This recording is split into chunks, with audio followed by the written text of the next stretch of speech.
Hey, good morning, guys. I'm working on some things this morning, and I feel particularly compelled this morning to share some thoughts. Instead of staying silent, instead of just quietly writing in the background, I feel like there's people that need to hear what I'm about to say.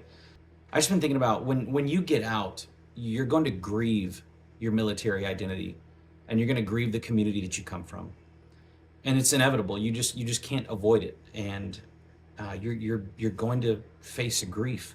There's a lot of different things happening, and if you think like I did, if you think that you're just going to get out and conquer the world and everything's going to be great and wonderful and it's going to be easy because of your military mindset, you you're likely wrong. And I'm not saying that hatefully or anything like that. It's just that we have, I think, an incorrect perception of what the outside world is because we're not the same person that we were before we went in. And so you're excited to get out. You're excited to exit the service, and you should be completely excited. It's a whole new world of possibilities and opportunities out here. But if you're unprepared for the transition, if you're unprepared to get out mentally, like if you haven't done any mental work at all, um, then your new freedom is going to quickly feel like a funeral because there's a lot of grief happening. You're grieving the friends who didn't come home. You're grieving the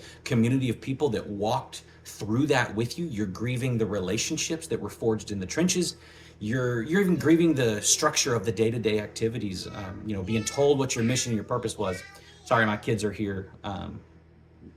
My kids are being kids. The best advice I can give you is don't try to hang on to your military identity. It's like oil and water. It's just not going to mix out here. It's not going to do well out here. It's not going to serve you well out here. And so I'm not saying you need to just forget everything. You need to just forget the last however many years you've been serving. But there are elements of the person that you have become and the person that they made you into that are not going to serve you out here. And the second thing that I could tell you is to seek out community. You want to be surrounded by community, because if you get out here and you don't have a community, you don't have buddies that you're checking in with, you don't have veterans that you're touching base with, you are going to feel lost real fast. And you're going to start to isolate. And man, we all know that that's never good when we isolate. The road to isolation is the road to drugs and alcohol and women and self-medication and all the things. And it's just not good. I mean, I'm not trying to tell you not to have any fun, but I'm telling you, I'm just trying to save you from hurting yourself. And so those veterans that have gotten out, 5 years, 6 years before you, and you stayed in, there's nothing wrong with that. That's great that you stayed in. But lean on those guys because they've been out here learning how to live for the last 5, 6, 10, 15 years. They've been out here learning how to live and survive and be successful.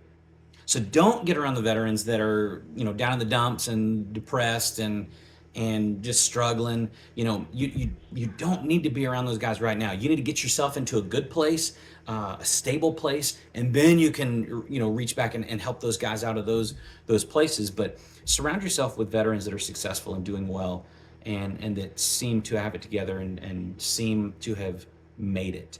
Find those guys, seek them out, man, because they want to help you. I promise you they want to help you. Anyway, thanks for listening, and pass this along to somebody who might need to hear it. Thanks.